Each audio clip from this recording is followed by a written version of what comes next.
is Taniqua Hunt, and I'm from Long Island. I'm tuned in, I'm fired up, and I'm ready to go. Welcome, ladies and gentlemen, across the Bahamas to TYA Presents Your Vote, Your Voice, Your Future. This is a panel discussion where, in the words of the good minister, we don't plan to slap up and bring you nothing but the facts. Going into an election year, so many young people across the Bahamas just want to know, what has this administration done for them so far? And we are here tonight to answer those questions for you. And I am joined by a host of incredible panelists. Let's start off with our minister, the Honorable Dorian Henfield. Then we have HE, Mr. Ruben Raming. And then we have new candidate, wife and mother, Mrs. Maxine Seymour, and TYA president for 2 consecutive terms, two, Mr. Carla Alberto. Thank you so much for joining us. It's good to be here. No problem. So let's jump right into it because I don't want to delay these questions. Mr. Seymour, you're very interesting to me because politics is seen to be a man's sport, and we're not going to play blind to the fact that the current situation of the country is something that we've never seen before. However, you've offered yourself for politics.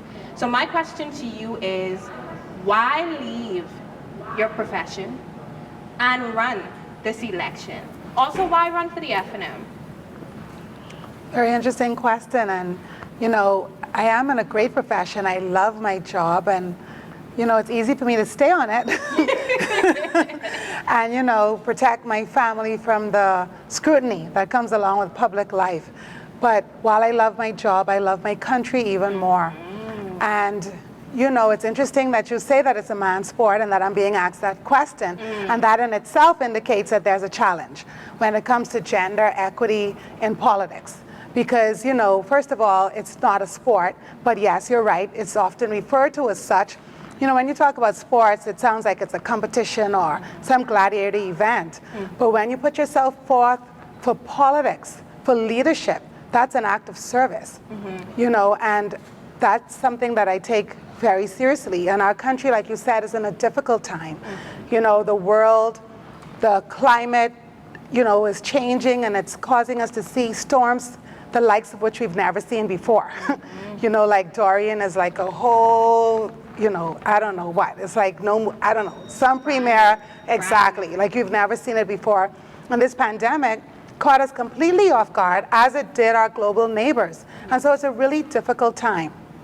And so I want to put myself forth to serve so that, first of all, back to the female issue, so that little girls in Seabreeze, like Carlia and Sky and Royalty and all the other little girls I've met, and my 3 daughters, can know that this is a natural thing. So I want to naturalize women in leadership and let them know that they have access to leadership roles and to serve in capacities. They don't have to settle. There's no glass ceiling. You know, they can go ahead and strive for all that they want to be.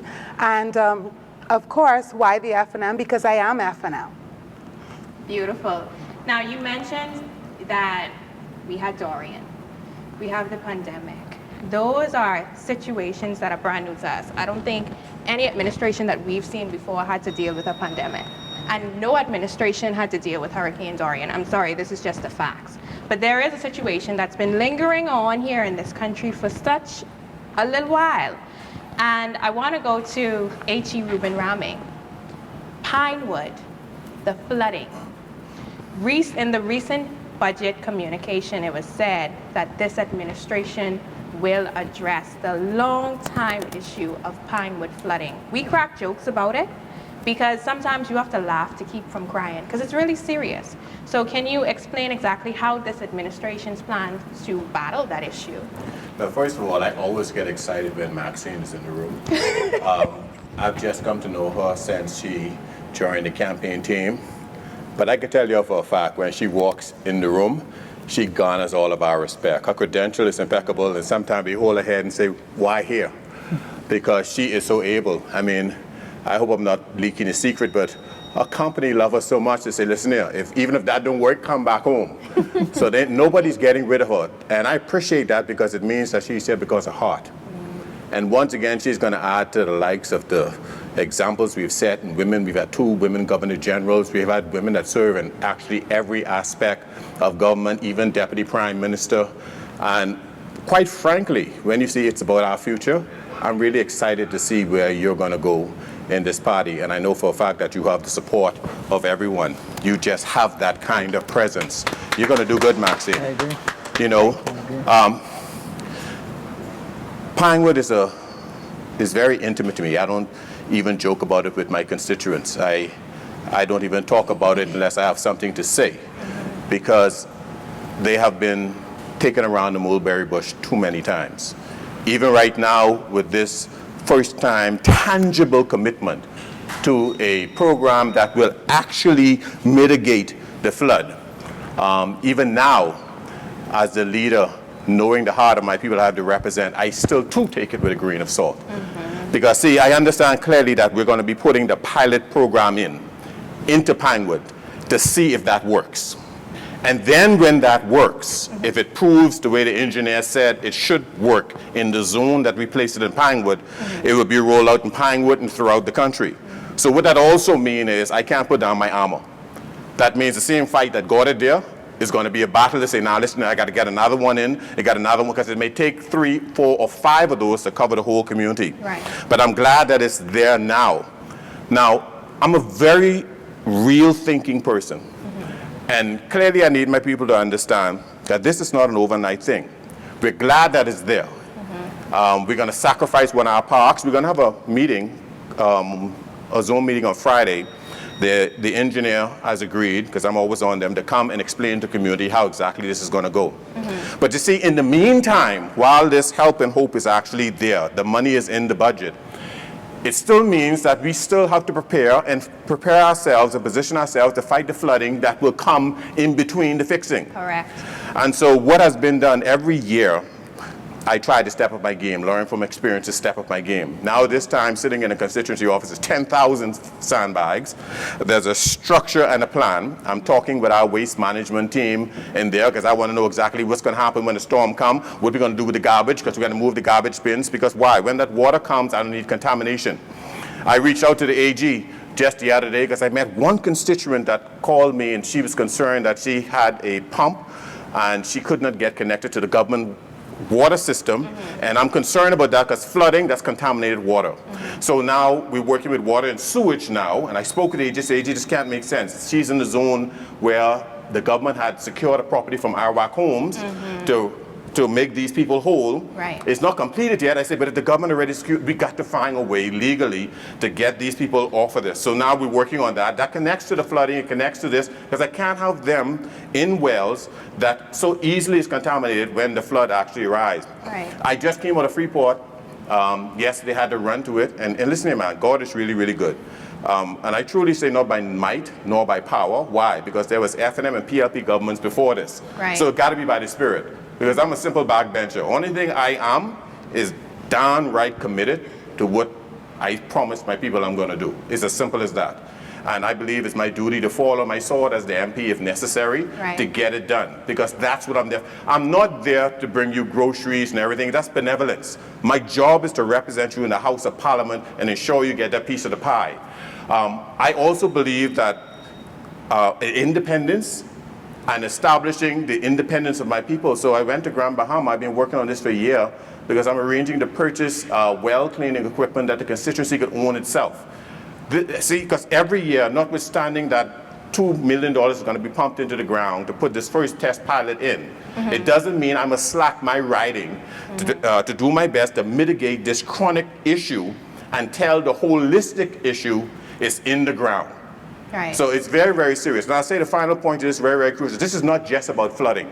The value of the homes in Pinewood is greatly depreciated because of the plague of this flooding. If you fix that, that means the value, equity in those homes will go up if they do nothing. If they don't paint the house, they don't fix the roof, the property value goes up because that is resolved. The stress level is high. Every time it rains, people panic. The amount of losses with furnishing and houses water 2 feet high. You know, this is plaguing the minds of people. And that's why I tell them it's not a joke. I know what it is to get up in the middle of the night. That's why I move and live where I'm now. And step out of my bed in water as high as my knee. And I'm a tall man. And I thank God to break a trip. You know, you can understand how serious this is? You sleeping and your flood water rises and hit the electrical system. So this is something that is critical, non-political. And I thank God that this administration, and I'll say this because it's true, when Prime Minister Minnis said, Ruben, I want you to go into Pinewood, I leaned over to him and I said, okay, because I believe in his vision. And I said, will we take this flooding serious? That's my only thing I asked him. And I'm glad that he delivered on that, and he has demonstrated that he's committed to that. And he did it in the midst of COVID, when he had all the excuses not to put the money there. So it's happening, you will be updated, and I'm glad this issue is being addressed. Excellent. You mentioned, when you spoke, you mentioned two things that stuck out to me. You mentioned Grand Bahama, and things don't happen overnight. Because this is going to segue us into our next question, and I think this is so crucial now for the minister. My first question I want to ask you is, Hurricane Dorian, how much money did Hurricane Dorian cost in destruction? Gabby, firstly, let me just thank you and commend you for providing this medium for young people in the country to tune in and hear the issues, because it's really about their future. And they should know, those of us who are vying for political office or to remain in political office should be able to say to them what your future looks like under our leadership. I'd also like to commend Maxine for stepping up in a time when it is most challenging to be a political leader. Her commitment and determination to do so is laudable. I'd also like to say that Ruben Rami is not a mayor backbencher. He's quite modest. His advocacy in Parliament is second to none for the people of Pinewood, and when he speaks, you hear his passion. Forgive me, but let me just also wish happy birthday to another fellow from North Abaco, the Right Honorable Hubert Alexander Ingram.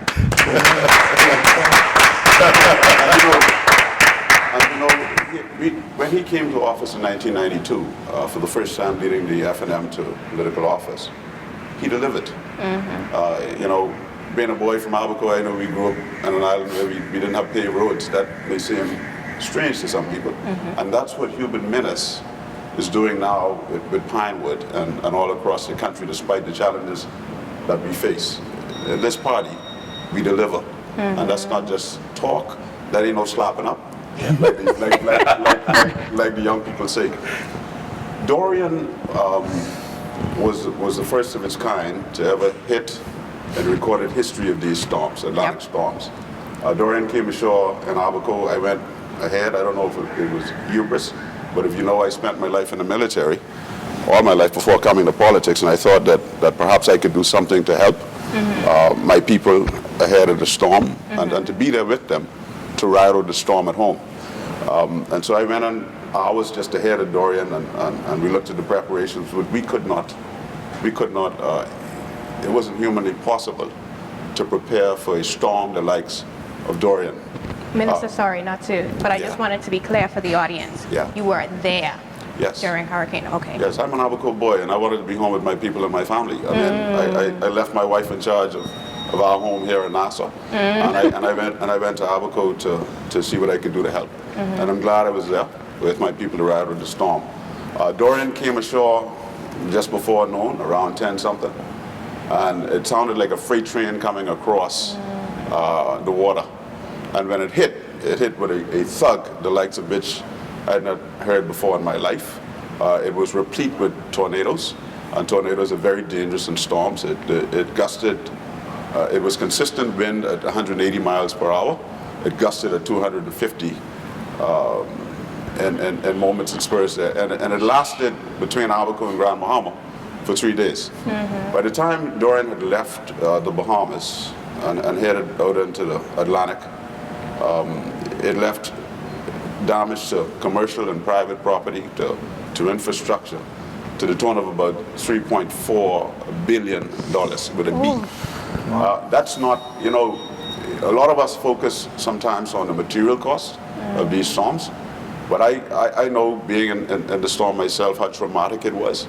And so we often neglect to consider the trauma that it not only caused for the people in Abaco, who lost everything, and the people in East End, Grand Bahama, and other portions of Grand Bahama, but it left an indelible mark on their minds of trauma. I mean, you know, you hear the wind and you start to become excited. This is a really real psychological impact and effect on us.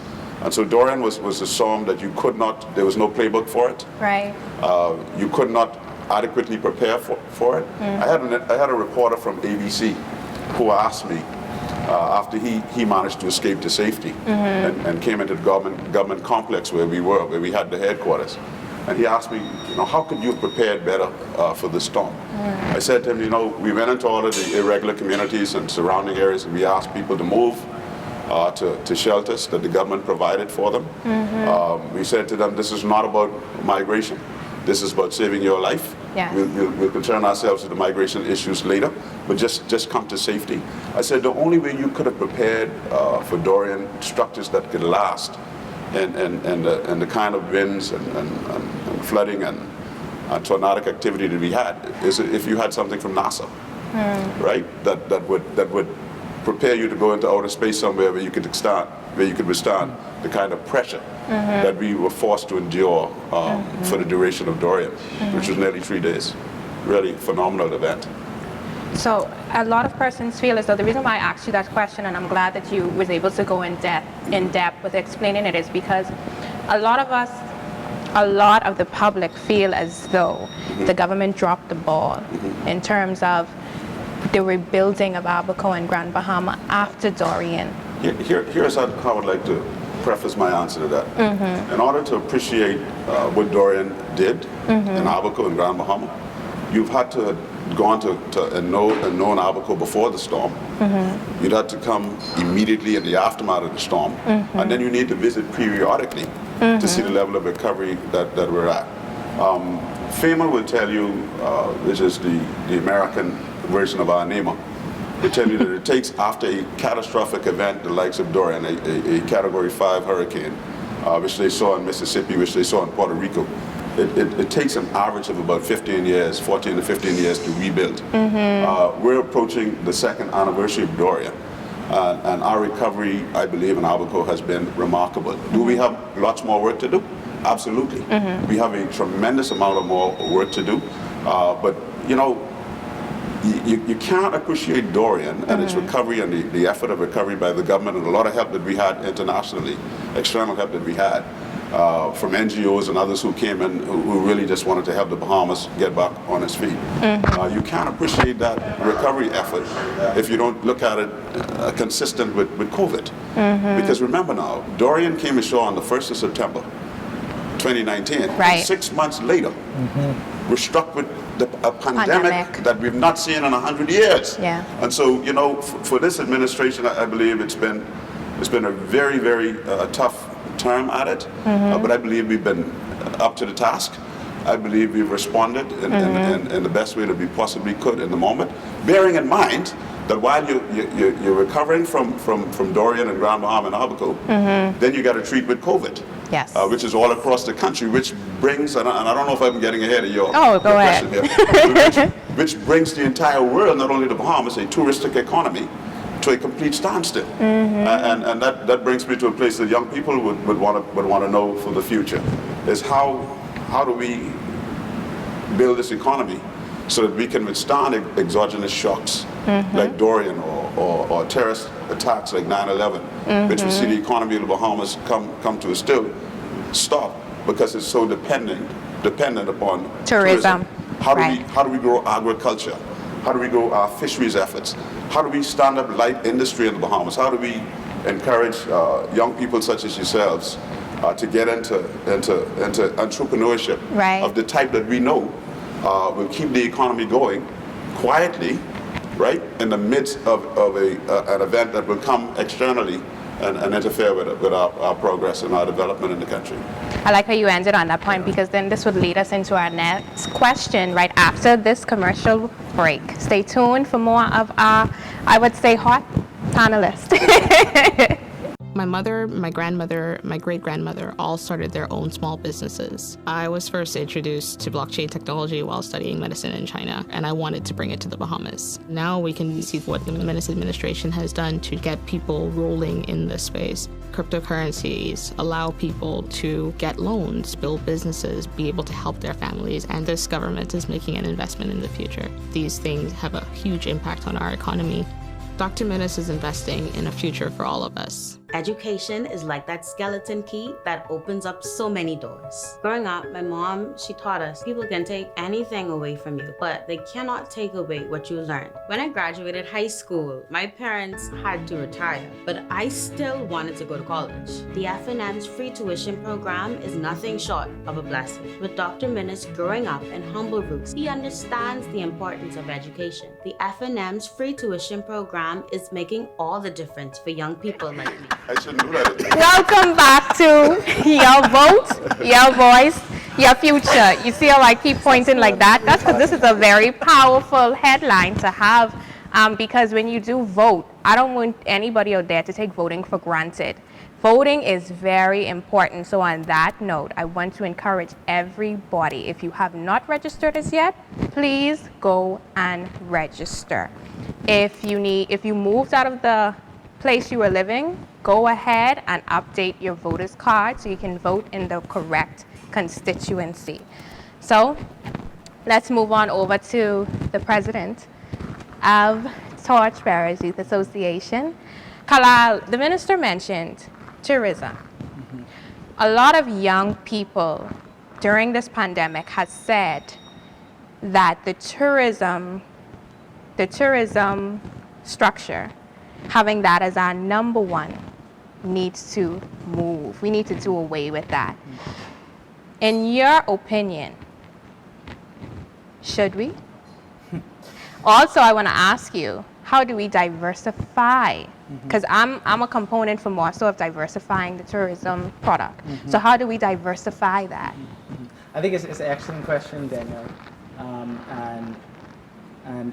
Before we start, I do want to send condolences to the family of A.D. Hanna on the passing of a giant of a man, a pioneer, a true patriot, one of the fathers of our nation, who was instrumental in bringing about majority rule and independence. So I want to extend our condolences, and I hope I can do that on behalf of everybody here. Yes, yes. But you mentioned tourism, and when we initially got majority rule independence, our first Prime Minister, Selanin Pinlin, he was the Minister of Tourism, because it was that main industry. And he said, service is not subservience, right? And they had this massive campaign about making or trying to have Bahamians be proud of this tourism industry. In fact, he actually dressed up as a bellboy at one of the hotels and took the bags up to the room.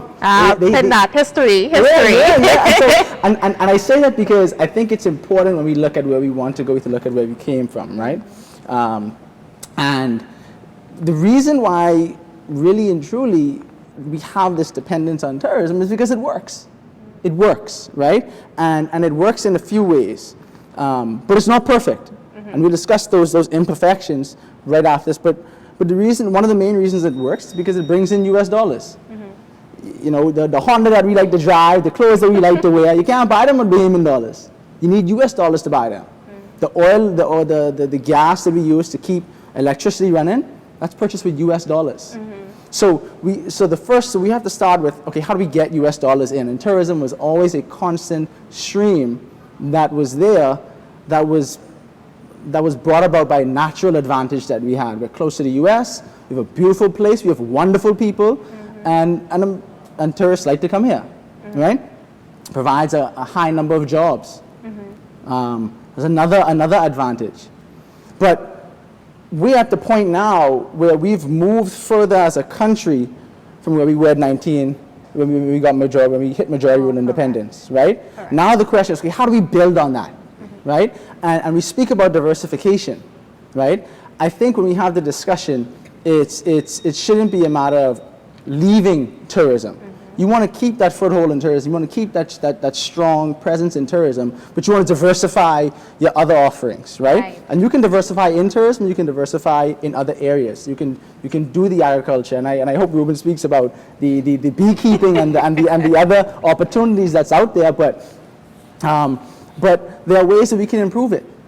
Working conditions. We must look at working conditions for a lot of employees in the tourism sector. Every man, woman, and child, no matter where they are born, no matter what they do, no matter their position, deserves love and respect. And too often, we see in some of these hotels where that isn't the norm. Right? It's not all the time, but there are instances of it. And we must constantly be fighting to improve working conditions for our people. Right. The next thing we need to do is diversify ownership in tourism.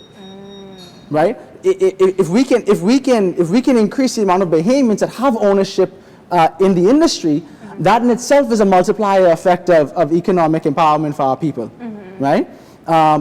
So how do we get more Bahamians into owning hotels, into the industry? And I think the government has done a good job just by the implementation of things like the SBDC, which was mentioned, right? And what that does is it introduces and gives more Bahamians the opportunity. And that's all we want. We want the opportunity at ownership. At ownership. And once that's done, then I think we'll start to see that campaign that was started back when we first got independence. Then we'll really see that to start to pay dividends, because now it's not just an industry of I got to go to the hotel. Now it's I got to go to my hotel. Ah, I like that. I do. I like that. I enjoy how all of you are making my job so easy by touching my points that lead into the next question. So the SBDC, put that word highlighted. The government pushes and, should I say, tout that a lot, that we were able as this administration to fund so much money into entrepreneurship and small businesses. I have to ask this question because, again, these questions are coming from the ground to what people want to know. Does the SBDC really provide results? Oh yeah. First of all, we remember during the elections, Dr. Minnis spoke about all the babies that he delivered. And he actually called upon them saying, now I need you all to deliver me.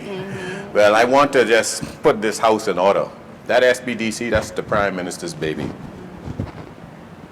Because in his heart of hearts, and I knew this from day one, I even saw this in some of the controversy that he had, the struggle that he had coming into power. And this is from my perspective, I'm not quoting him, because people realize that his mindset is he's going to diversify the wealth in this country. He's going to break that old boy syndrome. Now they got to understand, though, everything takes time, because if somebody have a lock on the country because of certain families own everything, you don't just break that overnight. But by Lord, he's pumping money into you and into your future to get you up there, to get the opportunities going to you. More Bahamian millionaires, check it, have been made, even during COVID and these opportunities, because that same STBC. From 2017 to now, 17,000 businesses, mind you, in the midst of COVID too, have been started. 17,000. You want to know how I know this right now? I tell people listening, my job in the House of Parliament is pure cronyism. Yeah, get that right. I'm the member of Parliament for Pinewood, and I got to hook them up. I got to hook everyone. That's my job. My job is to make sure they get the piece of the pie. And if I got to be like Martha Stewart for insider trading, I could be guilty. Because if I hear something coming, I just tell them, you all need to get ready, get ready, get ready. This budget is mind-boggling with what it has on the inside. We came into power. We promised $25 million, over 5 years. So if we give $25 million, we could have gone on our this new upcoming elections. I check, we did that. In the midst of COVID, and by the fourth year, it was $50 million we pumped into small businesses. $50 million. And then here it is in this budget, $35 million alone just for this year. Wow. And there it is now. The next 5 years, our Prime Minister pledged $250 million is going to be pumped into your dream, your future, your idea to get your business going. You know why? Because we understood with the lockdown, we understood with all of this, that the Bahamas is a tall tower, but the base was narrow. Right. So by building small businesses, we have a wider base so that we can resist shocks. The government can't keep hiring people and taking their load. But they realize that through the Over the Hill program, you heard about the amount of jobs that's being invested. And guess what? When we get your business going and cause you make money, without having to raise more taxes, we get more taxes because you're making more money. You know, I saw people saying, oh, minister's going to raise taxes. Why you got to raise taxes if it costs you make more money? And if you get more business making more money, more services, then that's more VAT coming in. That's more money coming in. We don't have to raise taxes. We got to get you going. We got to raise you. So guess what? Now listen here. Right now, I had to cancel it because of y'all. Because today, yes, because of y'all. Because y'all is important. Because today, tonight, you see it on my flyers, we'd have been launching our small business empowerment program built on this budget. $35 million, and you mean to tell me I can get my Pinewood residents ready? You got to be crazy. I go on and hire one of the top persons who write business plans and everything else, pay him what he need. I disappointed because only 50 people signed up so far. I was hoping they would come and break the bank, because as many as them that come, I need them to go through the training, prepare them to make their business plan so they could qualify for the grants, the money, the opportunities that is available in this budget for them to get money to get their business started. I tell my people in the town, if you get time to cry, you won't get no time to hang with me, because we get time, but we got to make this happen. Listen, I've been in small business all the time. I work making $1 at a time in my jitney, $1 at a time, $1 at a time. I wish I had this kind of opportunity to get this kind of seed money, grants, mentorship, and everything else. This is a golden opportunity, and the Prime Minister is driving this himself by his own hands. Listen, what's out there for our young people, our educational system? See, when I was in college, I studied child and adolescent psychology. I studied a whole series of different things. And one thing you learn is that critical age between, let's say, 0 to 5, when you reach that child's personality and mentality is already fixed, you know. By then, you battling a personality that's already established. So guess what we've been doing? We talk about the other forms of education. We go on to the cradle. This is the first administration paying for preschools. Our school repair budget, you just usually have government school. Guess we're getting fixed up private preschools and everything else, because we know the importance for our future. We got to get our children ready and learning and earning at a younger age. So let me ask this question, because governments after governments after governments, year after year after year, have always said that education is one of the top priorities. However, again, a lot of persons feel as though that's not the case. Is education a top priority for this administration? Education is definitely a top priority. And like he said, we recognize that education must begin early. So I have a daughter who's starting first grade, and you can't keep secrets from her. As long as there are words around, she reads them. And which one she doesn't know, she uses the phonetic skills to figure out. Okay, she knows numbers. She calls me. She calls her dad. She calls her relatives and friends. However, I was speaking to a first grade teacher in Seabreeze who lives in Linden and Pinland Estates, and she told me that there are students coming to her in first grade who cannot recognize letters, who do not recognize numbers. And like His Excellency said, the reality is that preschool education is the secret to my daughter's success. It's nothing. It's just preschool. And that's important. And this government put their money where their mouth is. They went to the cradle, like he said, and they gave opportunities to universal preschool access to level the playing field so that children all over our country can begin on the right foot. Okay? They made sure they have access. And this Prime Minister is so compassionate. And he's so aware of the fact that we're an archipelago. It's really not rocket science. If you check the map out, there are multiple islands that make up the Commonwealth of the Bahamas. But for some odd reason, people tend to think that there were 121/7 landmass, and that's not the case. And so what this particular prime minister does is he always goes beyond. He looks out. You'd think that he came from a family island, you know, because he always looks out for the family island. So that preschool education goes beyond just here, and he's put in place all sorts of wonderful, you know, incentives so that if you want to open up preschools on the islands, you know, you get access to crown land and all sorts of other, you know, building incentives, okay? And so he made sure, and this government made sure, that children will be able to read their parents' phone messages and be over the shoulder and point stuff out and, you know, call people, because preschool education is important. But beyond that, you know, he spoke so much about business opportunities and how important they are. But you need to be equipped in order to properly manage a business. And that's why, again, this government said, look, if you qualify and you want to go to the University of the Bahamas, we'll help send you there. And you know why that matters to me? Because I couldn't just go. My mom was a single mom. She was a teacher, placed a high value on education. But when she finished paying the rent and getting us some grocery and trying to keep a little red Marina on the road, she couldn't necessarily pay for me to go to COB back then, which is what it was called. So now, you know, the access is there. You know, I had to work hard, I got some scholarship, but it's now there for everybody. You know, if you qualify and you want to go to the University of the Bahamas, you can go. Your tuition, other fees are paid. There are grants in place. And this is important. You know why this is important? Because education is the key. People aren't, I mean, believe it or not, many people aren't born with silver spoons in their mouths. They have to work hard. They have to think hard. That's the only way you could crack that, you know, the level that you're at. It's through your thinking and your mind. But not everybody is traditionally academic. Okay, some people, they're good with their hands. And where would we be without those persons? Without those mechanics, without those barbers, without those nail techs, without those contractors.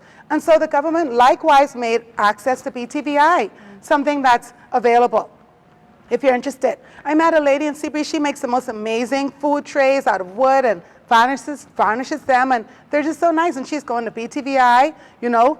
I think she's applying for the, you know, small business development. And I'm going to send some persons to Pinewood to take advantage of that business plan writing to make sure to add to those 50. But you know, the reality is, whether it's UB, whether it's BTVI, Dr. Minnis recognizes the importance of education.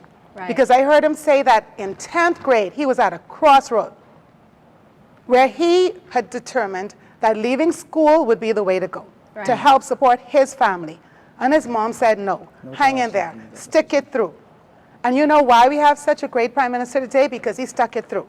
Because he got his education, he completed high school, he had access to college. And that's what he wants for all Bahamians, to commonize the wealth of our country, the intellectual wealth, the property wealth, the business wealth. Because again, like His Excellency said, when you empower people, individuals, when they can be independent, when they can think for themselves, when they can operate businesses for themselves, when they can hire, when they are stronger, our country is better. And so this government is about giving people a hand up, not a hand out, helping them forward, putting things in place that they can access in order to be better people. And the children, oh my goodness, it means so much to me to know now that little preschoolers can go to school. They can learn their alphabet. They can sing songs and, you know, have that energy. They can learn their shapes and their colors, and their parents can send them there without having to worry about the cost of it. If I may just add on, I think it's just so when I listen to His Excellency and listen to Mrs. Seymour, it all fits together like a puzzle, right? When you look at all the pieces come together, and so when I hear people say, "Oh, there's no plan," or "There's no future in place," it doesn't make sense to me, right? Because they speak about the importance of that base, that foundation at preschool, right? The education is there.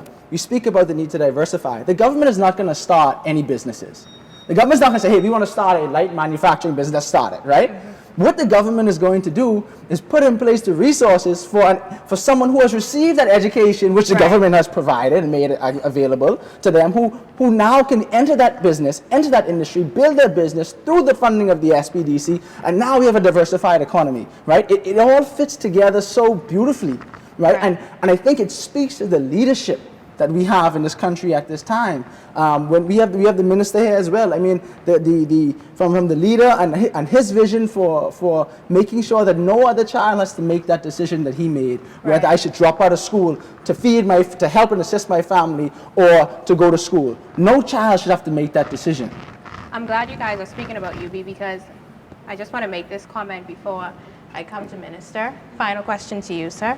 But when I read online about UB, persons state the comments, UB was always free. Is that the case? Was that the case?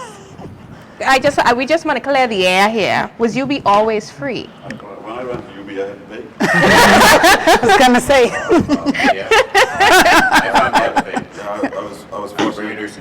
I was fortunate that I was working for the government at the time, and so I got an in-service award, a partial in-service award, which provided half of my scholarship, the expenses of it, and books and the rest of it.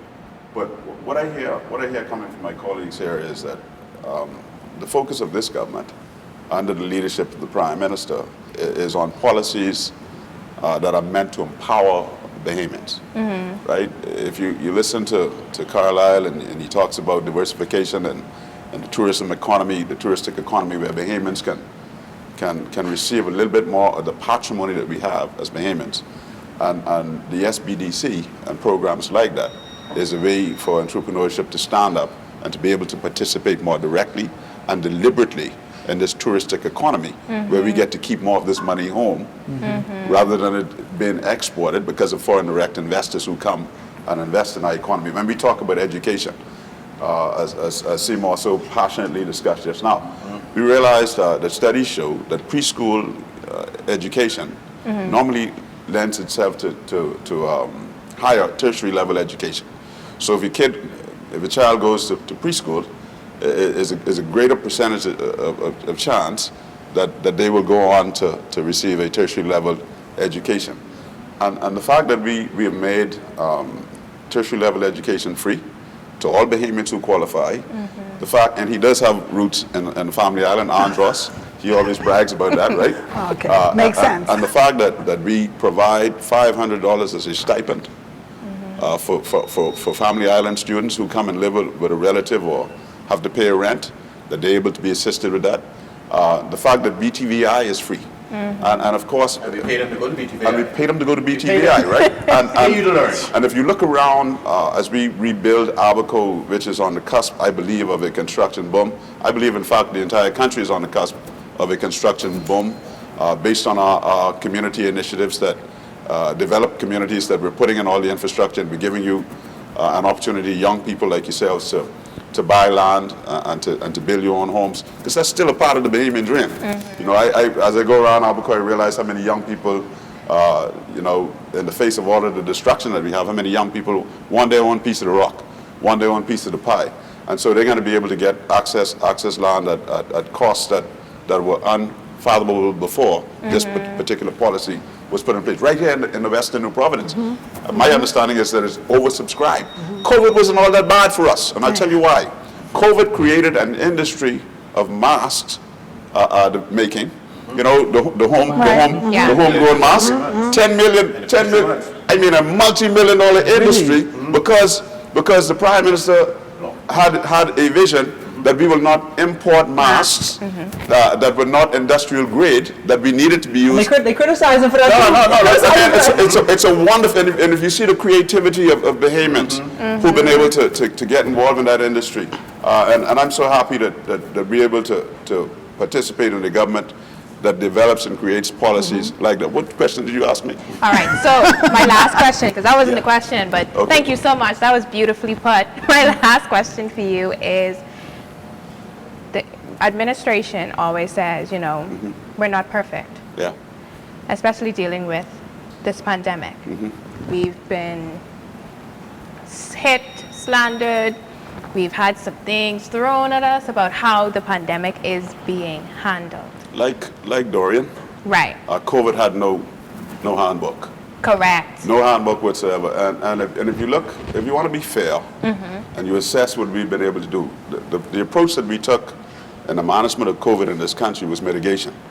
we appreciated immediately that we could not afford for Bahamians in droves to have to be hospitalized. Okay. And so we used legal means through the Constitution to restrict movements, to be able to confine movements to certain areas, to mitigate the spread of the virus, which in the first instance was quite frankly unknown for a very long time, the variables of this, and now we see variants of this virus, even impacting the level of vaccinations in the country, right? And so we had to figure out a way to keep the economy moving, Right. and to keep Bahamians safe and healthy. And so I've read reports from international agencies which said that, which actually lauded this government for moving immediately to protect life and livelihoods. And so that then lent itself to some other initiatives that we had policies for, was how we feed Bahamians. Of course, the food program spread all across the country to the tones of millions. And people say, feeding people is, but if you don't have a meal, some of us grew up in circumstances where it was difficult at times. And then we provided social service support for people who needed assistance for living for as long as we could. And NIB paid unemployment support to Bahamians all across this country, some of whom had not made one contribution to NIB. And so these kind of policies were geared toward saving lives, protecting livelihoods, and keeping Bahamians going. We didn't lay one person off from the public service. And we did that intentionally and deliberately, because we realized that if you furlough people from the public service, that's another person that's going to go on a bread line somewhere, is going to go and get unemployment assistance. And what does it do for the psyche of that family, of a well-respected member of the public service who now finds himself or herself without a job? I know you guys want to add something to that, but I believe we're still in a learning process in the way we manage COVID, just like the rest of the world. And I saw big countries in the world, big industrial countries in the world, follow some of the initiatives and steps that we took in the fight against mitigating the spread of COVID. We introduced immediately mask wearing in public. Yes. When some countries sort of railed at that, right? We introduced restrictions to limit your movement. These kind of things that we see now being reintroduced in this third or fourth wave, whichever one you determine to call it. And so I believe that in the future, we're going to do some more things that are going to be innovative on the way we manage COVID, because we're at a place right now, I believe, and I'll stop right now to give you guys an opportunity, where we got to appreciate as Bahamians that we got to follow the protocols. You got to get vaccinated, which will mitigate the spread. And even if you contract COVID after your vaccination, it is unlikely that you will be hospitalized or critically ill to the point where you incapacitated. You got to wear your mask. You got to follow the protocols. Wash your hands and keep your distance and do these things. But we've got to keep. We're now seeing some movement in our economy, right? Home porting is another way that Bahamians are participating in San Salvador and Exuma and Long Island and somewhere else they're home porting, and Bahamians are out there participating in the economy, the touristic economy. Yeah. Tourists want to come to a country that is relatively safe, who's able to act responsibly in the face of such a pandemic, the likes that the world has not seen in 100 years. I know these guys want to add something, so I'll stop right now, right? But I'll say, first of all, because I tell people I behave and do. So I know there's how good or bad we go, because I grew up in Foxhill. First of all, we're all fully vaccinated up here. Yes, we are. Get that to your head. Yes, we are. Long time vaccinated. Actually, we could qualify for the third dose by now. Vaccinated. The booster. Well, yeah, vaccinated. We actually are. So let's just get that here. Nobody's breaking any procedural thing here. But I want something to sink in very, very good. I'm a parent. I provide for my home, and you give the money to mommy, and then it goes to the children. And as far as the children are concerned, daddy ain't do nothing for them. Because they only see the hand that give it. I need them to understand this, and please correct me if I'm wrong here. Those of you who got those unemployment payments from NIB, let's just look at those who qualified. You was qualified for one dose. there are those who didn't qualify for any in the first place. To my understanding, how many different times we did unemployment? Up to 3 times, eh? Over. You know where that money came from? It came through NIB. Right. But that was not NIB. Right. NIB could not legally give you 2-3 times the benefit. They could only give you the legal benefit. Those of you who didn't contribute to NIB and qualify, NIB could not legally give you no money. That was Dr. Minnis that sent the money through the system of NIB to make sure his people had something. You need to understand clearly where they come from. Oh, anybody do that and I get, no, brother, trust me. If you get unemployment assistance more than twice, more than 3 times, that was Doc sending that to you. See, we need to understand and appreciate these things. And let me just sum something up too, you know. I think we somewhat, a little errantly, but understandably, just focus on COVID and Dorian. Listen here, this 4 years. Remember, next May would be 5 years. This 4 years. The first disaster was day 1 when we came into power. We're not talking about the national debt. We talk about unfunded debt of almost $1 billion was sitting in the front of this government from day 1. That means your business, the government wasn't paying, everybody, government wasn't paying because this was unfunded debt. This was in the national debt. That was the first disaster. And then you know what we forget? We forget what came. Yes. Oh, yeah. You got to realize the whole southern part of our country got hit. What if he didn't have a leader who didn't have the drive and the compassion to be so stirred in his mind to do unprecedented things? Unprecedented things. And Dr. Minnis woke up in the middle of the night and said, I see the storm, I can't leave my people there. He didn't tell them go hide in the cave. What he actually did was he took the resources of the Bahamas. He couldn't tell Delta do it. He couldn't tell JetBlue do it. He grabbed them Bahamas airplanes and he said, go down there and bring my people to Nassau. Yes, we wasn't prepared. Yes, we had to put you in a gymnasium and all that, because nobody prepared for that. But he didn't use the excuse that Nassau wasn't prepared to get everybody to safety from the family, from the southern island. He said, let's get them out of harm's way. From day 1, you all saw the character of this man. There was one man who stayed on Ragged Island, and he told the story how he tied himself, his house blew down, and he tied himself to a tree to survive that storm. Because he pleaded, get out of there. Then you saw it again during Dorian, many times, and I was just in Grandmama, I told you all that. And one of the old ladies from Grandmama said to me when I was there, so you know, if them people, a lot of persons, this is what they told to me when I was in Grandmama. I just was in Grandmama on Tuesday, and really that was the first time since Dorian. Say if persons to listen to how much the Prime Minister pleaded, move away from this, move away from that, there would have been less loss of life. So we got him with Dorian, $3 billion. And you got to appreciate leadership for what leadership does in time of crisis. And in the midst of dealing with that, the world, not Foxhill, the world took a shock. And yet right now the Bahamas are seeing positive returns in our national economy. We've seen the orders that we wrestled against, but notice whenever we were compliant, the numbers fell and was manageable.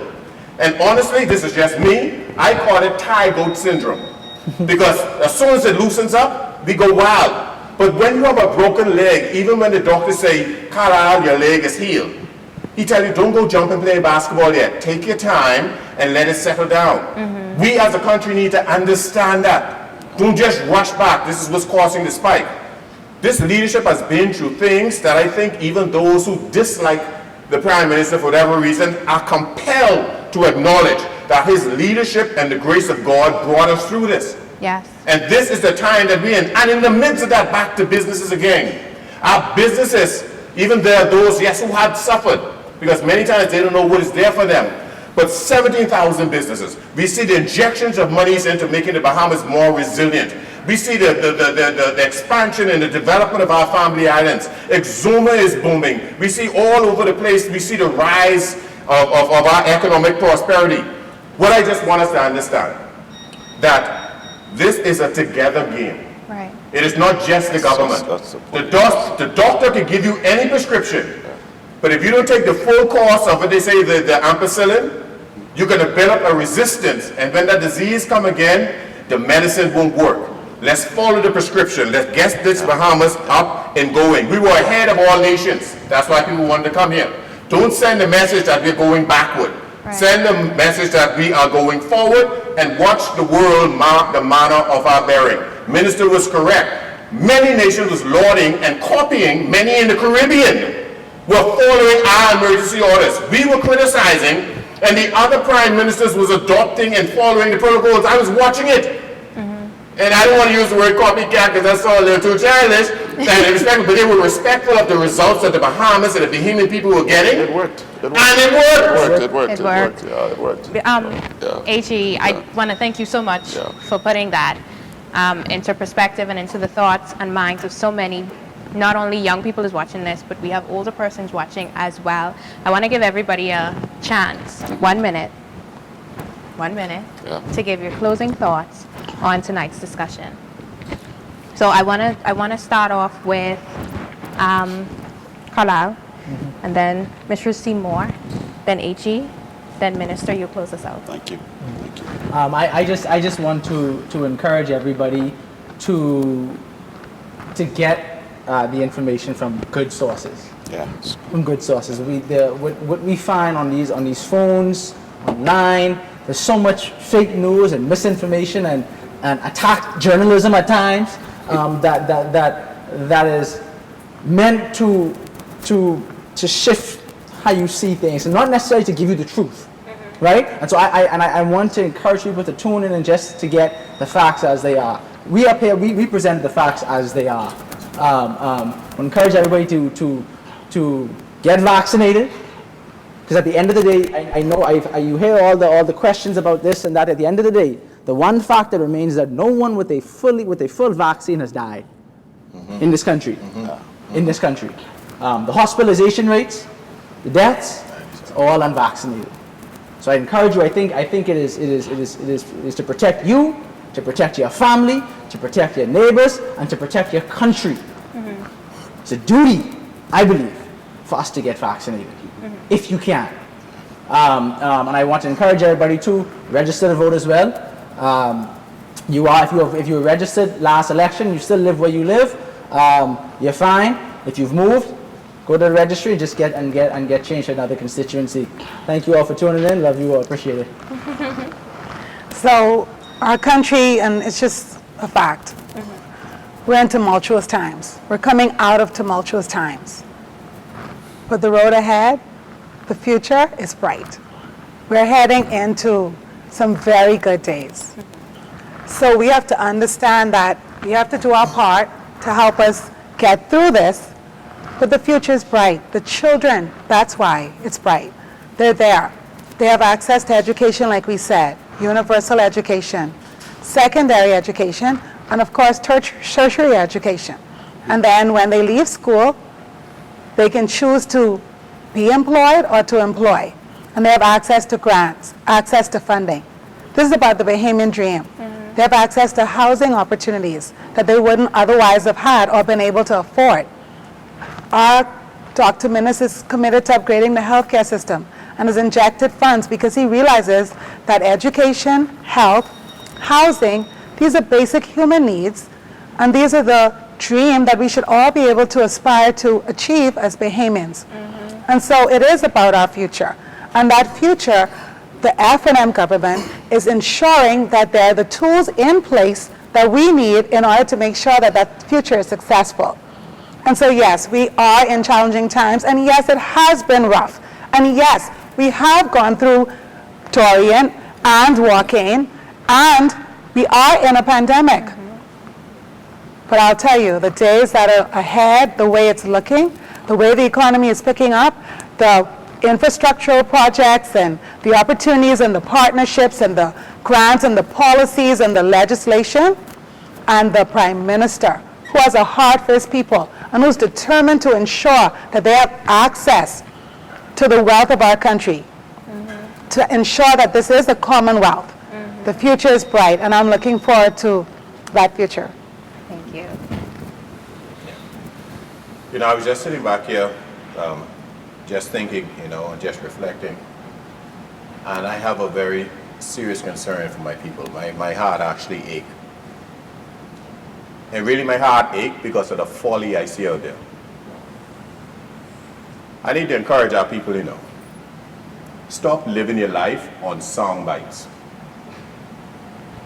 It is so sad that to get to the average behemoth, it seems like it got to be a TikTok 30 seconds or it got to be a 3-minute or less video clip. Then we sit there and complain about the expats and the people who come in here and make investments. Let me tell you the difference, Those same people take time to listen to the debates. They listen to the law. They dig and seek what is there for them. But a lot of us sit there, and if the MP don't come to the house and tell you what you could have known if you just listened to a budget debate, or stop cracking joke about your prime minister when he's speaking and listen to what the man is saying. Find out what's in there for you.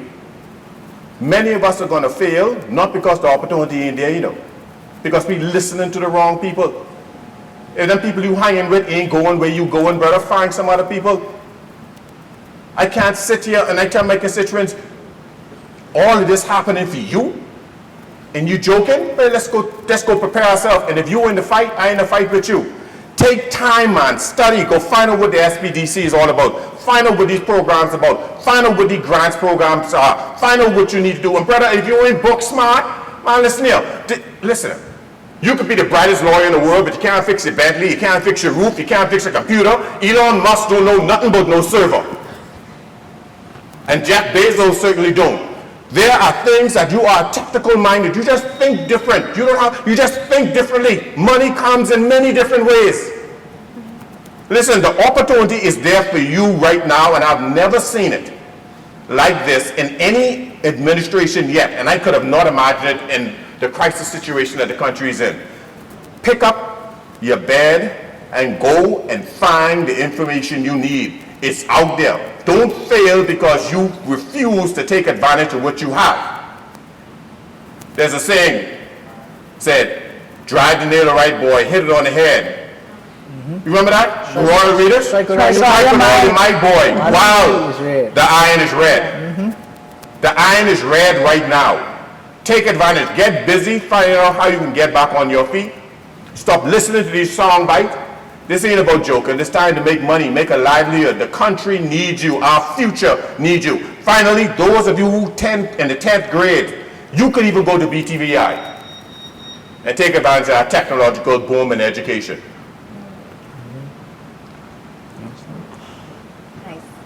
I think this has been a wonderful opportunity to speak to the young people of this country, for us to let them know what's available for them. We have economic zones created for the first time from the southern quadrants of the Bahamas all the way in the north, where we have opportunities to engage in business, educational opportunities, entrepreneurship, the likes that we have not seen. But one thing I think I want to resonate from all of us here tonight is that government policies alone will not develop and create the kind of country that we seek to have. I believe we can be the best little country in the world. We're right now waiting with bated breath to see what Gardner will do tonight in the 400 meters. He's now a cowboy. He's going to bring home gold. I'm on record. I'm on record with that. I know Sean is going to bring home gold as well. But we have to do it. We have to come out of this mindset about just me. We can only fight COVID effectively if we do it as a collective. Yes. We can only grow the economy of the Bahamas effectively if we do it as a collective. We must find a way to take advantage of all the policies and the initiatives that are in place to help us, to empower us, but we have to do it, embrace it as a collective. We don't want to leave here with people thinking that we're railing against you because you're not vaccinated. That's your right. But think about Grammy, think about your mom, think about those with predispositions that cannot fight COVID as you can. Think about your little sister and your little brother. Think about your country as a collective, and know that it's the right thing to do to protect each other. We all have to look up. We have to be our brother's keepers. And so thank you very much for this opportunity this evening. Thank you. Oh, thank you guys so much for attending tonight. We really appreciate all of the information that you dispersed out there to our young people and our wiser persons as well that's watching on the live. We also want to say thank you so much to the leadership of the party for allowing us to have this platform tonight to speak to the nation as well. Thank you guys so much for tuning in. Make sure that you share the link as to many people across this nation as you can, because this was some great information served by our panelists. Once again, thank you so much, Bahamas. My name is Danielle. Panel is only good. The panel is only good as the host. Wonderful host. Wonderful host tonight. Wonderful Thank host, you, man. thank you so much, and also thank you to the team that was behind this production as well. See you later, Bahamas. Bye-bye. My mother, my grandmother, my great-grandmother all started their own small businesses. I was first introduced to blockchain technology while studying medicine in China, and I wanted to bring it to the Bahamas. Now we can see what the Menace administration has done to get people rolling in this space. Cryptocurrencies allow people to get loans, build businesses, be able to help their families, and this government is making an investment in the future. These things have a huge impact on our economy. Dr. Menace is investing in a future for all of us. Education is like that skeleton key that opens up so many doors. Growing up, my mom, she taught us people can take anything away from you, but they cannot take away what you learned. When I graduated high school, my parents had to retire, but I still wanted to go to college. The F&M's free tuition program is nothing short of a blessing. With Dr. Menace growing up in humble roots, he understands the importance of education. The F&M's free tuition program is making all the difference for young people like